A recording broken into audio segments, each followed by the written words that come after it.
Subscribe to Storylab for more stories. Now, let's begin this one. Chapter 1, Blood and Ice. Nathan Sullivan had always been a man who understood survival. The scars across his knuckles told stories of underground fighting rings in Moscow. The jagged line running from his left ear to his jaw spoke of a knife fight in a Siberian diamond mine. But nothing had prepared him for the betrayal that would come from his own blood. 15 years ago, Nathan had been Benjamin Hammond's best operator in private military contracting. When the work dried up in Afghanistan, Nathan took a security contract in the frozen wastelands of Siberia, protecting diamond extraction operations from both bandits and corrupt officials. The miners called him the Wolverine, not just for his ability to survive in conditions that killed other men, but for the way he hunted down threats with relentless, brutal efficiency. It was there in that frozen hell that Nathan had earned enough money to buy a construction business back home in Montana. He'd met Rosalie Larson at a charity gala when he returned, a beautiful blonde with emerald eyes who worked as a real estate agent. She was everything he thought he wanted, sophisticated, charming, and seemingly impressed by his success. Their wedding had been the social event of the season. Vincent Sullivan, Nathan's younger brother and business partner, had been his best man. Vincent had always lived in Nathan's shadow, never quite tough enough for military service, never quite smart enough to build his own empire. But Nathan had brought him into Sullivan Construction anyway, because family was supposed to mean something. Now, sitting in his truck outside the Montana wilderness cabin he'd built as a family retreat, Nathan watched through binoculars as his wife's BMW pulled up to the remote location. She wasn't alone. Vincent's truck was already there, hidden behind the structure. Nathan had suspected for months. The whispered phone calls, the sudden girls' nights out, the way Vincent's eyes lingered on Rosalie during family gatherings. But what Nathan discovered next would shatter everything he thought he knew about betrayal. Through the cabin's window, he watched Rosalie and Vincent embrace passionately. But their conversation, carried on the crisp mountain air, revealed something far worse than adultery. The insurance policy is worth $12 million, Rosalie was saying as she poured herself a drink. Plus the business assets, the properties. Once Nathan's gone, we control everything. Vincent laughed, a sound Nathan had never heard from his brother before. Cold and calculating. And what about Jack? The kid's going to inherit half of everything when he turns 18. Nathan's blood turned to ice. Jack Sullivan, his 16-year-old son from his first marriage, a boy who idolized his father and had begged to spend the summer working construction alongside him. "We'll deal with Jack after," Rosalie said with chilling casualness. "Make it look like grief over losing his father. Teen suicide rates are so high these days." Nathan's hands tightened on the binoculars until his knuckles went white. These weren't just cheaters. They were planning to murder his child. The family he'd built, the empire he'd created, the trust he'd given, all of it had been a carefully constructed trap. Vincent pulled out a hunting rifle from a gun case. "Nathan's expecting me to meet him tomorrow morning for that elk hunting trip. Perfect opportunity. Remote location, just the two of us. I'll tell everyone there was an accident." "No." Rosalie shook her head. "Too risky. Hunting accidents get investigated. We need something that looks like an outside threat." She moved to a map spread across the cabin's table. "Remember the bear attacks last year? 2 hikers mauled beyond recognition. Nathan goes missing on a solo camping trip. They find what's left of him a week later, scattered across the forest." Vincent nodded slowly. "And I'm the grieving brother who tried to talk him out of going alone." Nathan had heard enough. As he drove away from the cabin, his mind wasn't on grief or heartbreak. Those emotions had been burned away in the fires of Siberian winters long ago. What remained was something far more dangerous, the calculating coldness that had earned him his nickname. The Wolverine was going hunting. Chapter 2, The Ditch.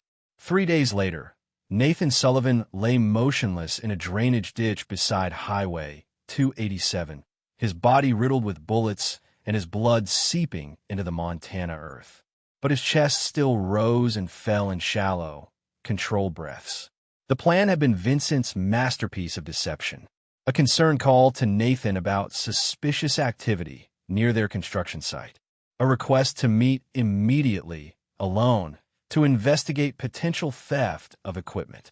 Nathan had driven out in the pre-dawn darkness, knowing it was a trap but curious to see how far his brother would go. Vincent had been waiting in the trees with a military-grade assault rifle, probably one Nathan had taught him to use years ago. The irony wasn't lost on him.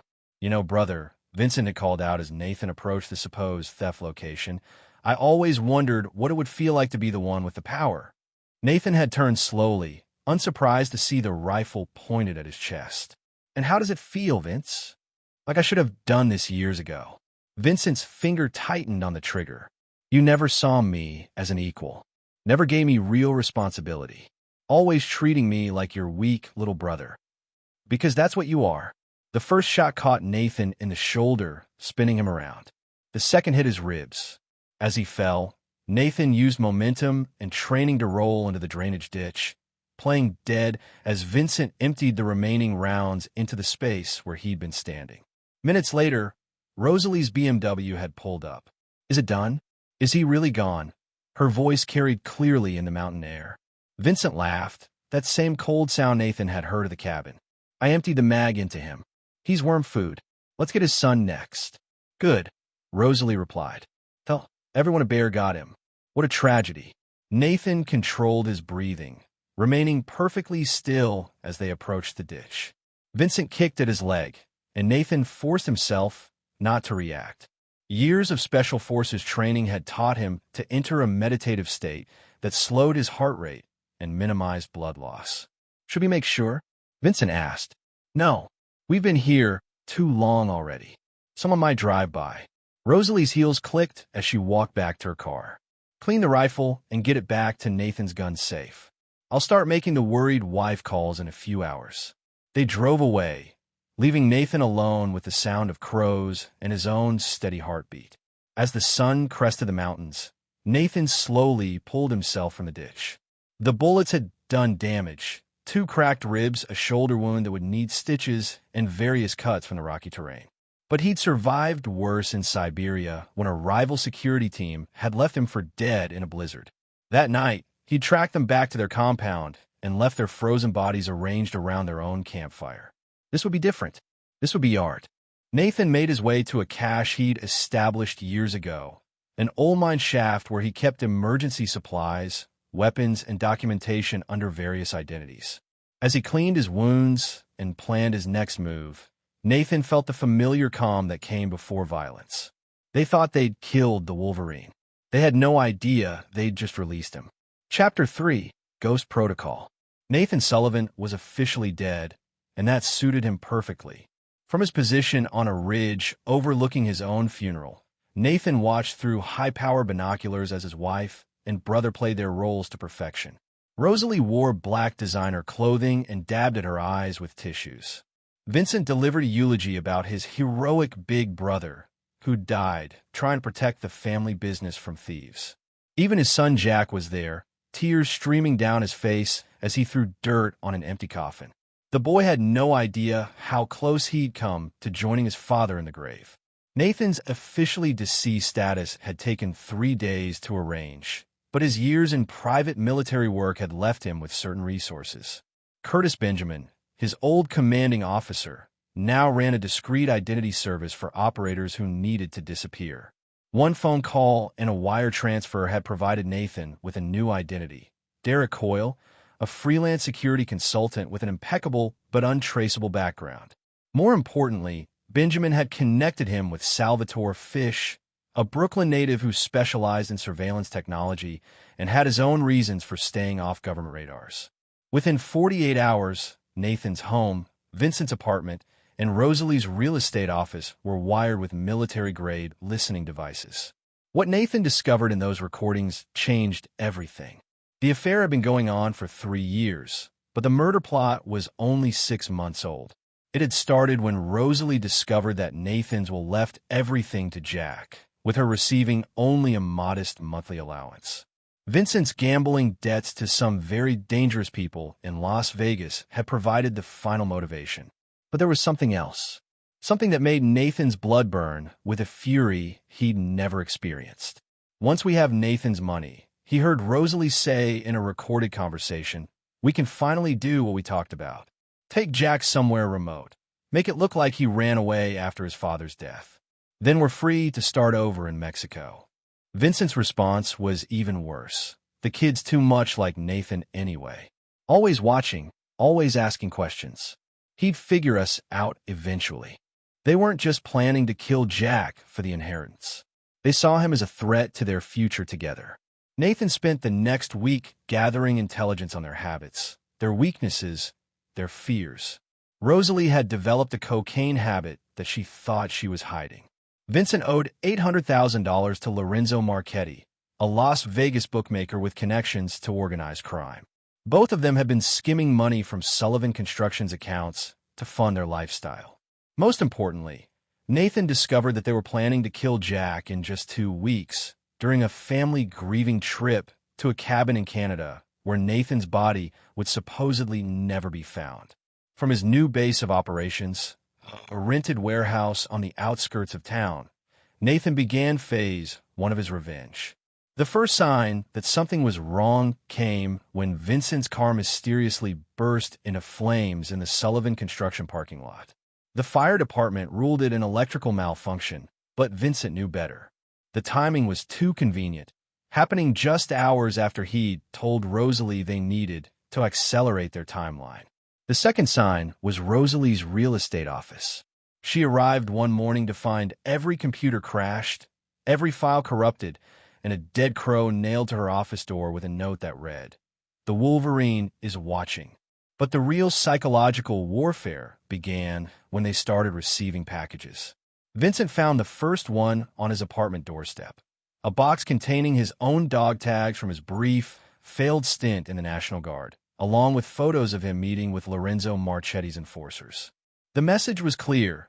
Someone knew about his debts, and someone had been watching him for a long time. Rosalie's package was more personal. Her college diary, which she'd thought was destroyed years ago, opened to entries describing her seduction of wealthy men for money. Attached was a note, "I know who you really are." The final touch was a delivery to the family home addressed to Jack. Inside was a USB drive containing audio recordings of his stepmother and uncle planning his father's murder and his own death. The note simply read, "Your father loves you. Trust no one else." Within 24 hours, Jack had disappeared from the house, leaving behind only a message saying he was going to stay with friends and needed time to process his grief. Nathan smiled as he watched from across the street. The boy was smarter than even Nathan had hoped. Jack had taken the evidence and run, probably to the FBI field office in Great Falls. Vincent and Rosalie's timeline had just collapsed. But Nathan wasn't done. He was just getting started. The hunters were about to become the hunted. Chapter 4. The Debt Collector. Lorenzo Marchetti arrived in Montana on a private jet with 2 bodyguards and a very specific message for Vincent Sullivan. Unfortunately for Vincent, Nathan Sullivan had made sure Lorenzo received some additional information about his debtor's recent activities. From a coffee shop across from Sullivan Construction's headquarters, Nathan watched through binoculars as Vincent's face went pale during his conversation with the Las Vegas bookmaker. He couldn't hear the words, but he didn't need to. Nathan had personally delivered financial records to Marchetti's organization showing exactly how Vincent had been using construction funds to cover his gambling losses.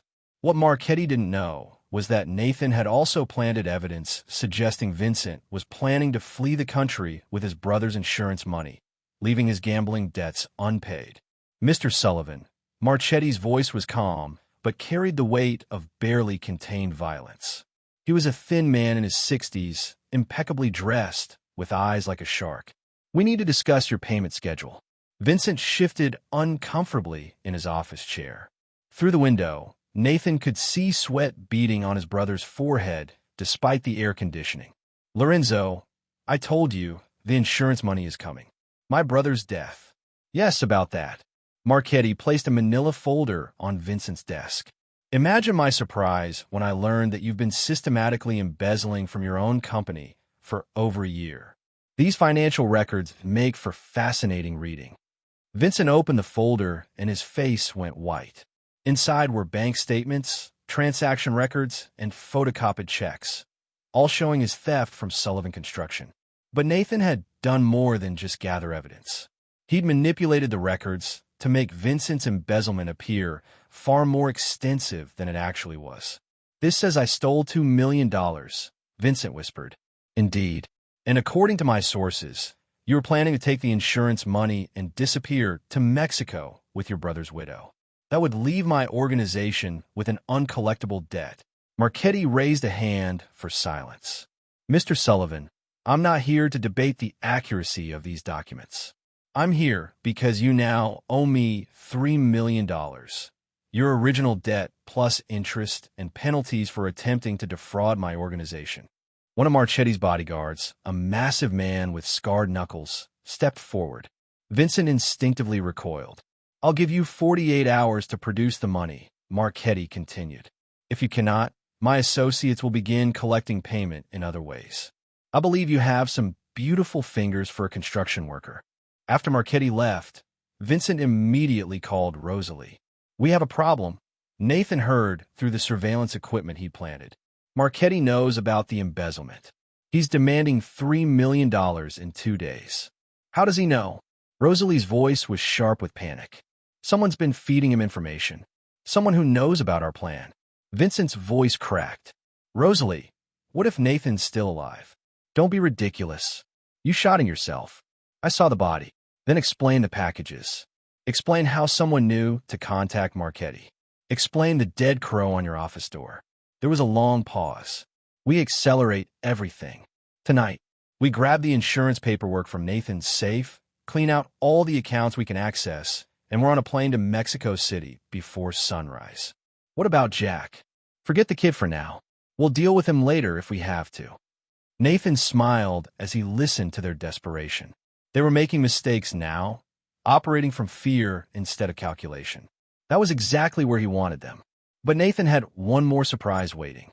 That evening, as Vincent attempted to break into Nathan's home safe, he discovered that the insurance policy had been canceled 3 days before Nathan's death. A note attached to the cancellation notice read, "Did you really think I didn't know? NS."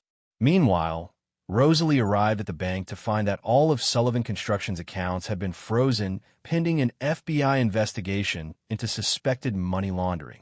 The investigation had been triggered by an anonymous tip that included detailed financial records and audio recordings. By midnight, they were trapped in a hotel room with less than $10,000 between them, while Lorenzo Marchetti's people waited in the parking lot below. Vincent paced like a caged animal. "This is impossible. Dead men don't cancel insurance policies. Dead men don't tip off the FBI." Rosalie sat on the bed, her designer composure finally cracking. Maybe we just wounded him. Maybe he got away somehow. I shot him 8 times at close range." "Then explain this." She threw a hotel key card across the room. "I found this slipped under our door an hour ago." Vincent picked up the key card. Attached was a note written in Nathan's handwriting. "Room 237. Come alone. Both of you. It's time to talk." Nathan waited in the darkened hotel room, seated in a chair facing the door. He'd chosen his position carefully, close enough to see their faces when they realized the truth, far enough to avoid any desperate attacks. The keycard beeped, and the door opened slowly. Vincent entered first, followed by Rosalie. In the dim light from the hallway, they could see Nathan's silhouette, but not his face. "Hello, brother," Nathan said quietly. "Hello, wife." Rosalie gasped and stumbled backward. Vincent stood frozen, his mouth opening and closing like a fish. "You're wondering how I survived?" Nathan continued. "The answer is simple. I'm very good at what I do, and what I do is survive betrayal." "Nathan," Rosalie's voice was barely a whisper. "We can explain." "No need. I heard everything. I know about the affair, the murder plot, the plan to kill my son. I know about Vincent's gambling debts and your cocaine habit. I know you've been stealing from my company for over a year." Nathan stood slowly, and they could finally see his face in the light from the window. There was no anger there, no emotion at all, just the cold calculation of a predator. "Here's what's going to happen," Nathan said. "You're going to sit down, and I'm going to tell you exactly how you're going to pay for what you've done."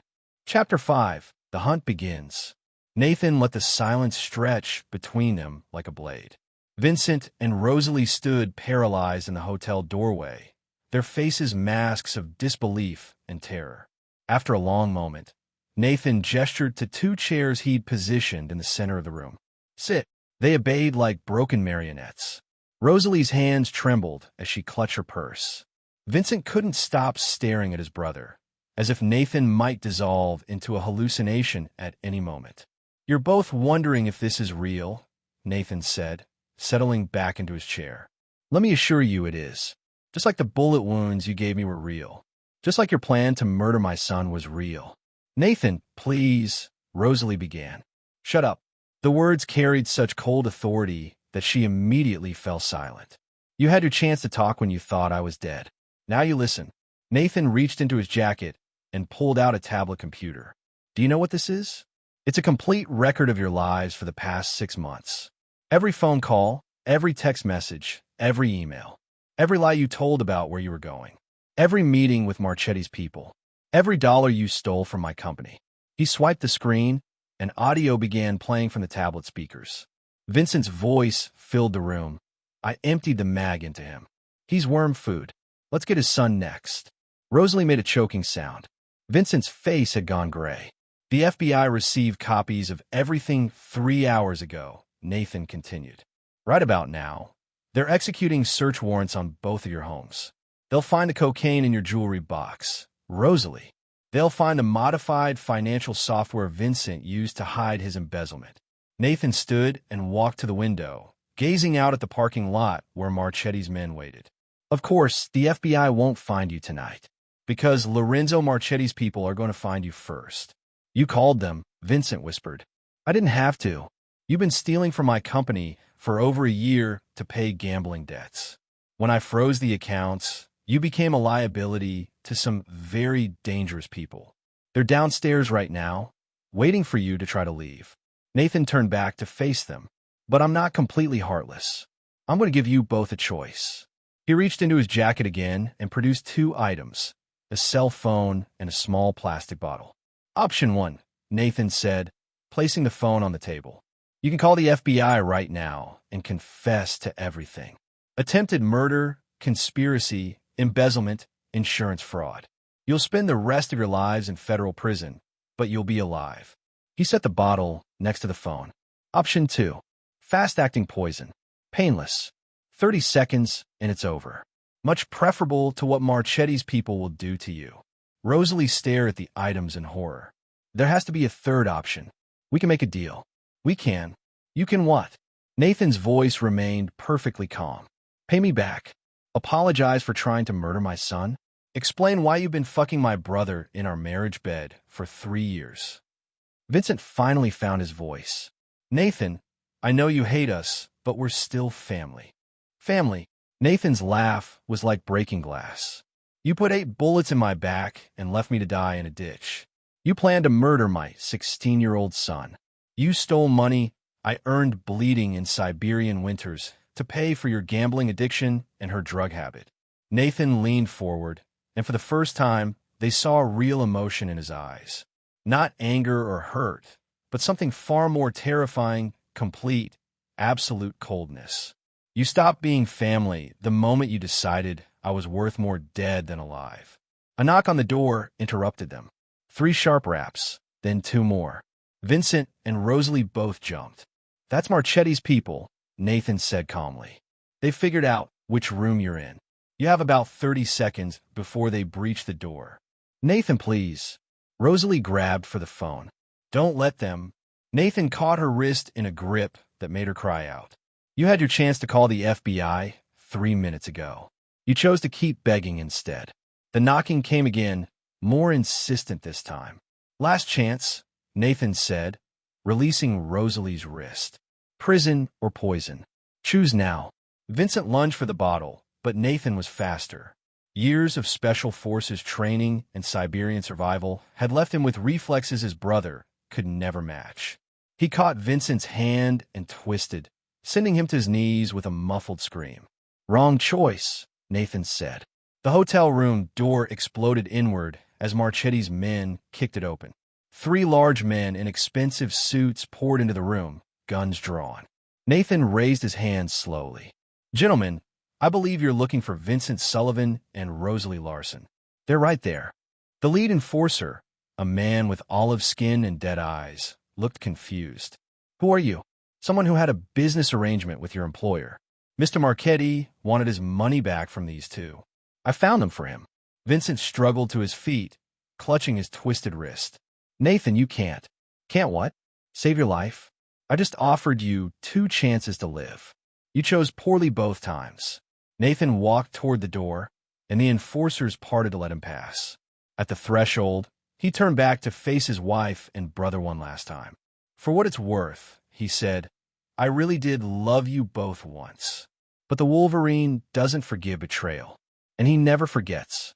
Nathan left the hotel as the sounds of violence began behind him. He didn't look back. Chapter 6: Wolves and Sheep. 24 hours later, Nathan sat in a rented cabin 50 miles from town, watching news reports on his laptop. The headlines were exactly what he'd expected. Local business partners found dead in hotel room. Organized crime suspected in double homicide.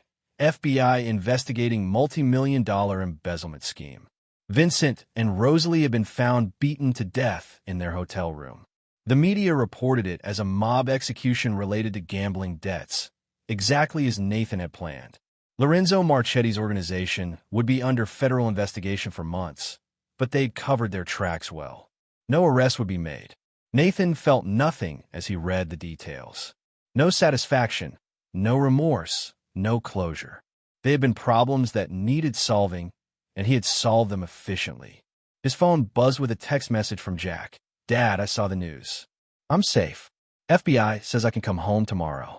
Love you." Nathan smiled for the first time in weeks. His son was alive. The threats were eliminated, and justice had been served according to the only law Nathan recognized, the law of consequences. But there was still one loose end to tie up. Nathan drove to the cemetery where his empty casket lay buried under a granite headstone reading, "Nathan Sullivan, beloved father and brother." He parked next to the only other car in the late evening darkness, a police cruiser belonging to Sheriff Brian Santos, an old friend who'd been asking uncomfortable questions about the timing of recent events. Santos got out of his car as Nathan approached. He was a big man in his 50s with graying hair and intelligent eyes that missed very little. "Derek Coyle, right?" Santos said, using Nathan's new identity. "Heard you've been asking questions around town about the Sullivan family." "That's right, Sheriff. I'm a private investigator. The insurance company hired me to look into Nathan Sullivan's death before they pay out the policy." "Funny thing about that," Santos said, leaning against his cruiser. "The insurance company told me the policy was canceled before Mr. Sullivan died. So there's nothing to investigate." Nathan nodded calmly. "You're very thorough, Sheriff. I respect that. I try to be, especially when a man supposedly dies in a bear attack, but his wife and brother turn up beaten to death by the mob a week later. That's the kind of coincidence that keeps me awake at night." "What do you think happened?" Santos studied Nathan's face in the moonlight. "I think Nathan Sullivan was a lot smarter and a lot more dangerous than anyone gave him credit for. I think he figured out his family was planning to kill him, and he decided to kill them first." "That's an interesting theory. Any evidence?" "Nothing that would hold up in court. But between you and me, Mr. Coyle, I hope I'm right. Because if Nathan Sullivan is still alive somewhere, drinking a beer and watching his enemies get buried, then justice was served." Santos pushed off from his car and walked toward Nathan. "The official investigation into the Sullivan family deaths ends tomorrow. Case closed due to lack of evidence. And Derek Coyle, private investigator, is going to leave town and never come back." "Is that a threat, Sheriff?" "It's friendly advice. The kind I'd give to a man who's already paid the price for his enemy's betrayal. A man who might want to start over somewhere new. Maybe reconnect with the son who thinks his father is dead." Nathan extended his hand, and Santos shook it firmly. "Thank you for your service, Sheriff." "Thank you for yours, Mr. Coyle." As Santos drove away, Nathan stood alone among the tombstones. Tomorrow, he would begin the process of legally resurrecting Nathan Sullivan. A gas leak explosion at his temporary residence would claim the life of Derek Coyle, and Nathan would emerge from a coma in a hospital 3 states away, suffering from amnesia about the events surrounding his attempted murder. The story would be that he'd survived the shooting but wandered injured in the wilderness for days before collapsing. Memory loss from head trauma would explain why he couldn't remember the identity of his attackers. The FBI's evidence against Vincent and Rosalie would support his story that they'd been planning something, but their deaths would forever close the book on who was actually responsible. Within a month, Nathan would be reunited with his son and collecting on a smaller life insurance policy that Vincent and Rosalie had known nothing about. Sullivan Construction would rebuild under new management, and the Wolverine would return to the shadows where he belonged. As Nathan walked back to his car, he thought about the lesson his father had taught him years ago. In this world, son, there are wolves and sheep. The sheep believe in justice and fairness and forgiveness. The wolves know that survival is the only law that matters. Vincent and Rosalie had forgotten they were dealing with a wolf. They'd seen Nathan's success and prosperity and family life, and they'd mistaken him for a sheep they could slaughter. They'd learned too late that the Wolverine never forgot who he really was. Chapter 7. Resurrection. 6 months after his own funeral, Nathan Sullivan sat in a leather chair across from FBI Special Agent and Wise, carefully answering questions about his recovered memories.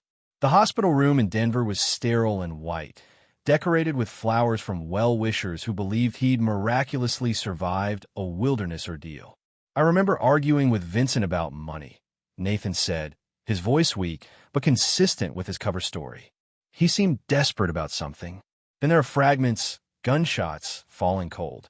After that, nothing until I woke up in that hunter's cabin 3 states away. Agent Wise nodded sympathetically. She was a sharp woman in her 40s who'd been investigating the Sullivan case since Vincent and Rosalie's bodies were found. The head trauma explains the memory gaps. You're lucky that hunting party found you when they did. Any word on who killed my wife and brother? The investigation into their deaths is ongoing, but honestly, Mr. Sullivan, it looks like organized crime. Your brother owed significant money to some very dangerous people. When they couldn't collect from him, they eliminated the problem. Nathan allowed appropriate emotion to cross his face: grief, confusion, helplessness. I should have seen the signs. Should have known Vincent was in trouble. Don't blame yourself. Professional criminals are very good at hiding their activities. Agent Wise closed her notebook. I do have one piece of good news. Your son Jack has been asking to see you. He's been staying with your sister in Oregon, but he wants to come home. How is he handling all this? Better than expected. He's a strong kid. Takes after his father, I think. After Agent Wise left, Nathan allowed himself a small smile. The performance had gone perfectly. In 3 days, he would be officially discharged from the hospital with a clean bill of health and no remaining questions about his role in recent events. Jack arrived that afternoon, taller than Nathan remembered and carrying himself with a new maturity that spoke of hard lessons learned. Nathan's heart swelled with genuine emotion as his son entered the hospital room. Dad, Jack's voice cracked slightly as he approached the bed. Come here, son. They embraced, and for the first time in months, Nathan felt something other than cold calculation.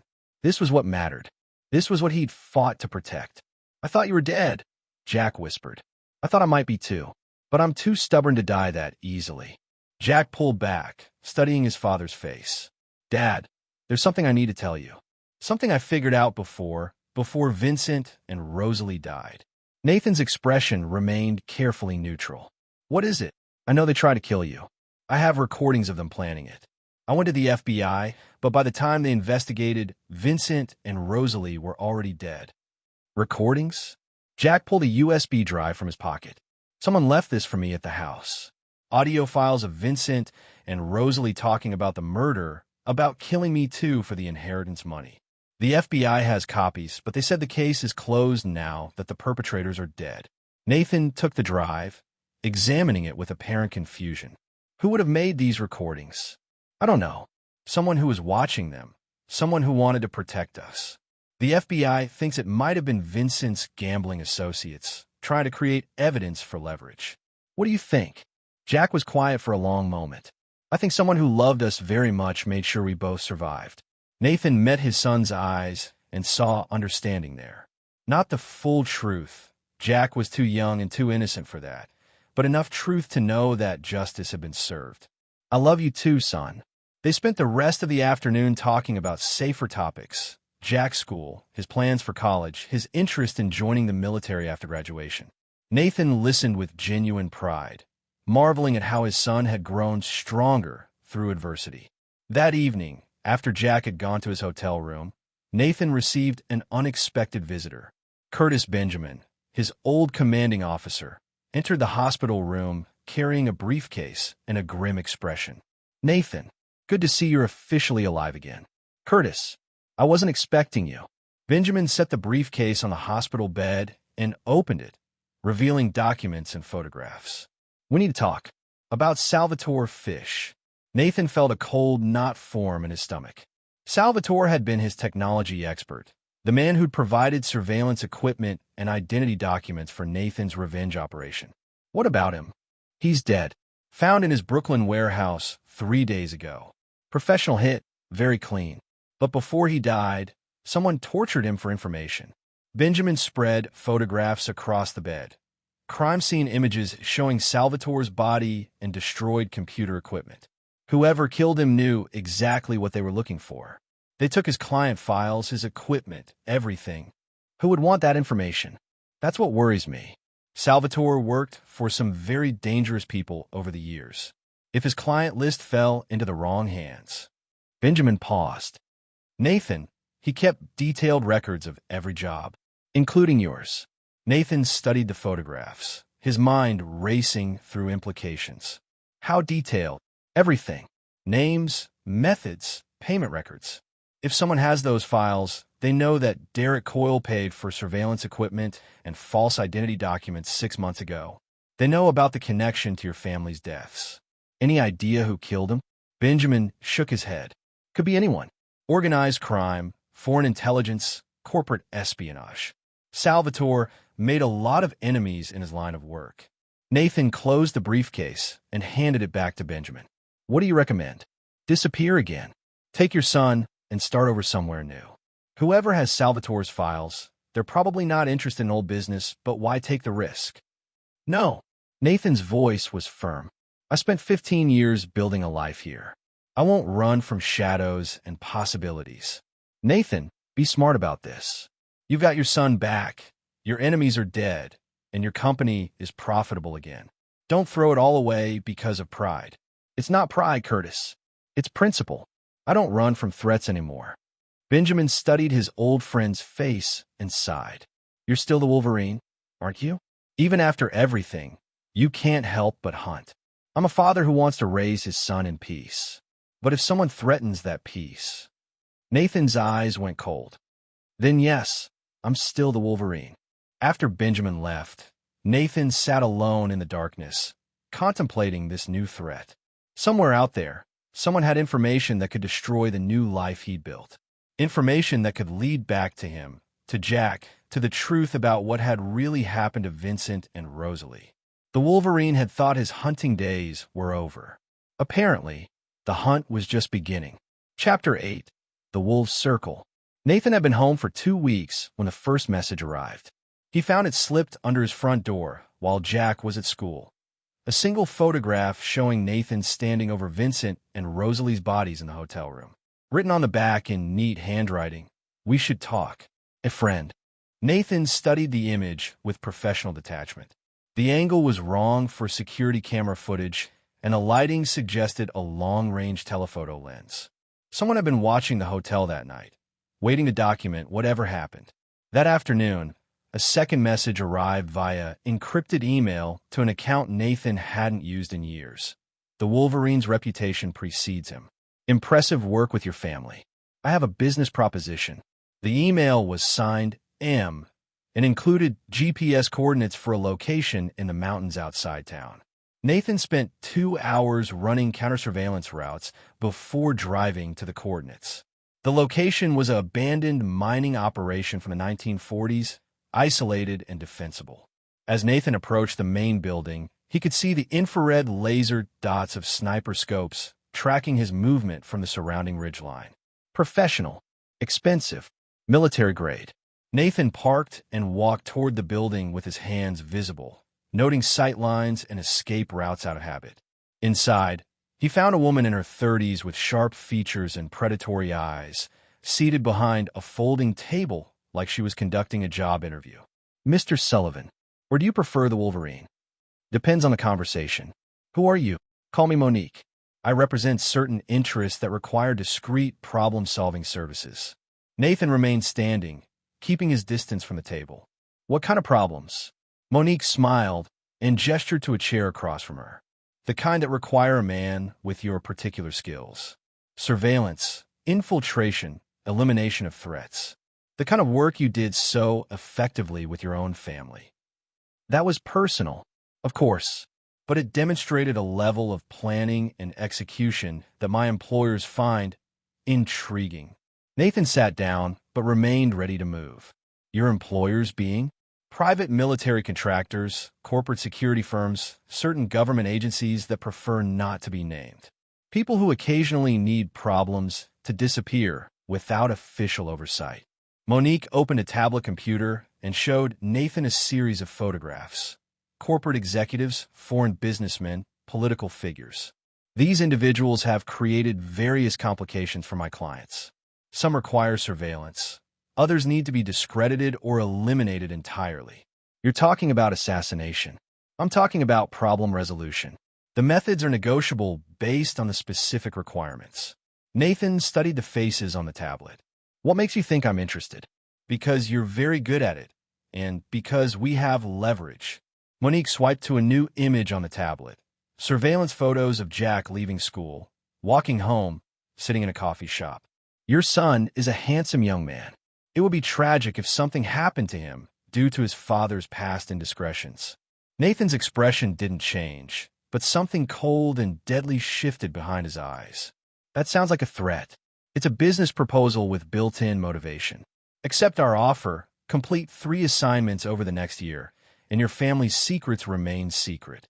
Your son grows up safe and happy, completely unaware of his father's true nature." "And if I refuse?" "Then Salvatore Fish's client files find their way to the FBI, along with additional evidence of your activities. Your son watches his father get arrested for multiple homicides, and you spend the rest of your life in federal prison." Nathan was quiet for a long moment, calculating angles and possibilities. "What's the first assignment?" Monique smiled and slid a manila folder across the table. "Hugo Sandoval. He owns a chain of medical clinics that have been laundering money for a cartel. The DEA is getting close to building a case against him, but my clients prefer he disappear before he can make a deal with federal prosecutors." Nathan opened the folder and reviewed the target profile. Hugo Sandoval, 62 years old, divorced, no children. Lives alone in a gated community outside Phoenix. Former military, security conscious but not paranoid. Timeline: 2 weeks. Make it look like natural causes or an accident. No obvious signs of foul play. Nathan closed the folder. Payment: $2 million, plus we destroy half of Salvatore's files related to your activities. Complete all 3 assignments successfully, and we destroy everything. Nathan stood and walked toward the exit. "I'll be in touch, Mr. Sullivan." Monique's voice stopped him at the doorway. "Don't think about running. We have people watching your son 24/7. We'll know the moment you try to relocate him." Nathan turned back to face her. "Lady, you just made the biggest mistake of your life." "What's that?" "You threatened my son." Nathan left the building and drove home, his mind already working through options and contingencies. These people had made a crucial error in judgment. They'd seen Nathan's methodical elimination of Vincent and Rosalie and assumed they were dealing with just another skilled operator they could control through leverage. They had no idea they'd just declared war on the Wolverine. That night, Nathan called Curtis Benjamin from a secure phone. "I need a favor, Curtis. A big one." "What kind of favor?" "The kind that makes people disappear permanently." Benjamin was quiet for a moment. "Nathan, what have you gotten yourself into?" "Someone's trying to blackmail me into becoming their personal assassin." They're using Jack as leverage. Jesus, what do you need? Everything you can find on a woman named Monique, probably not her real name, working with a private military group that has access to Salvatore Fish's client files. Also, I need the full team: surveillance, technical support, and elimination specialists. Nathan, that's going to cost. I don't care what it costs. These people threaten my son. I want them erased from existence. Understood. Give me 72 hours. Nathan hung up and walked to Jack's room, where his son was studying at his desk. Dad, everything okay? We need to talk, son. About taking a vacation. What kind of vacation? Nathan sat on the edge of Jack's bed. The kind where we visit your aunt in Oregon for a few weeks while I handle some business here. Jack studied his father's face with the same intelligence that had helped him survive Vincent and Rosalie's plot. Business that might be dangerous? Possibly. Dad, whatever this is about, I want to help. I'm not a little kid anymore. Nathan felt a surge of pride mixed with fear. His son was growing into the kind of man who didn't run from fights. But this particular fight was too dangerous, too personal, too close to the darkness that Nathan carried inside him. I know you're not a kid, Jack, but sometimes the best way to help is to stay safe while the adults handle the dangerous work. Like when you handled Vincent and Rosalie. Nathan looked sharply at his son. What makes you think I handled them? Jack smiled grimly. Because Vincent and Rosalie died exactly the way someone like you would have killed them. And because I'm your son, I know how the Wolverine thinks. Nathan realized that his son had inherited more than just his stubbornness. The boy had been thinking, analyzing, putting pieces together. In trying to protect Jack from the truth, Nathan had underestimated his son's ability to see it clearly. All right, Nathan said finally. Here's what's really happening. He told Jack everything about Monique, about the blackmail, about the threats against his safety. As he spoke, he watched his son's expression harden into something Nathan recognized from his own mirror. So what's the plan? Jack asked when Nathan finished. You're going to Oregon. I'm going to eliminate the threat. No. Jack's voice was firm. We're going to eliminate the threat. Together. Nathan started to protest, but Jack cut him off. Dad, they threatened me to get to you. That makes this my fight too. And if you taught me anything, it's that Sullivans don't run from fights. Nathan looked at his 16-year-old son and saw not a child who needed protection, but a young wolf who was ready to join the pack.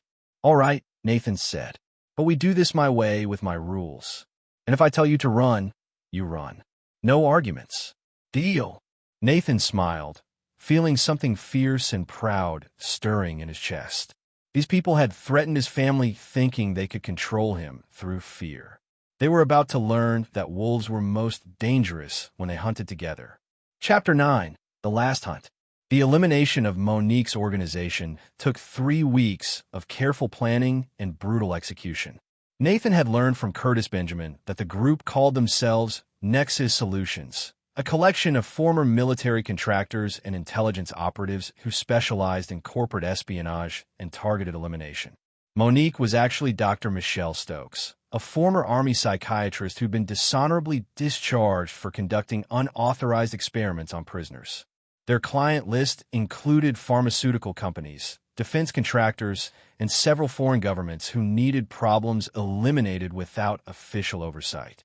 The Salvatore Fish connection had given them access to the identities and methods of dozens of freelance operators, making them extremely dangerous to anyone in Nathan's line of work. They'd made one critical mistake. They'd assumed Nathan was a lone wolf who could be controlled through threats against his family. The assault on their mountain compound began at 3 a.m. on a moonless night. Nathan's team consisted of 6 former Special Forces operators, all carefully selected by Curtis Benjamin for their particular skills and their absolute discretion. Jack remained at a safe house 50 miles away, monitoring communications and coordinating logistics. Nathan approached the compound from the north, using skills learned in Siberian winters to move silently across the frozen ground. The thermal imaging equipment Nexus used was military-grade, but Nathan had spent years learning to defeat exactly this kind of surveillance.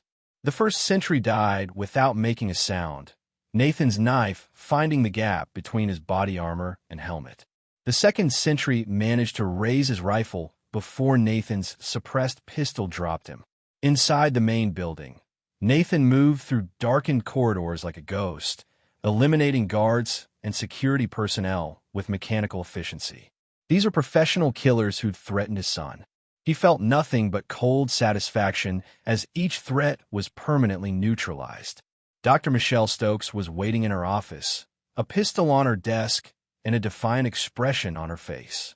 "The famous Wolverine," she said as Nathan entered. "I was wondering when you'd come for me. You threatened my son. I offered you profitable employment. You chose to interpret it as a threat." Nathan sat across from her desk, noting the position of her weapon. "Where's Salvatore's files?" "Safe. Even if you kill me, they'll be released automatically unless I check in every 24 hours. I know about the dead man's switch. I disabled it 2 hours ago." Michelle's confident expression flickered slightly. "That's impossible. The system is air-gapped, completely isolated. Your IT specialist was very cooperative once my people explained the situation to him. Turns out he's been embezzling from your organization for months. Easy leverage." Nathan placed a tablet on the desk showing surveillance footage of Michelle's technical team being systematically captured and interrogated. "Your entire network is compromised. Every file, every client, every operation. The FBI will have everything they need to dismantle Nexus Solutions by morning." Michelle reached for her pistol, but Nathan was faster. His hand clamped down on her wrist with enough force to make her gasp. "You have one chance to live through this," Nathan said quietly. "Tell me who else has copies of Salvatore's files, and I'll make this quick. Go to hell." Nathan sighed and pulled out his own weapon. Wrong answer. The gunshot echoed through the empty building. 3 hours later, Nathan sat in his truck watching as federal agents swarmed the Nexus compound. Anonymous tips had led them to a treasure trove of evidence documenting corporate espionage, international assassination plots, and connections to organized crime. By noon, arrest warrants would be issued for dozens of corporate executives and government officials who'd used Nexus services. Nathan's phone buzzed with a text from Jack. "News says FBI arrested major criminal organization. Guess your business meeting went well. See you at home." Nathan smiled and started his truck. His son was learning the family business faster than Nathan had expected. Maybe that wasn't such a bad thing. The world was full of wolves disguised as sheep, and it was important to know how to recognize them. As Nathan drove home through the Montana mountains, he reflected on the events of the past year.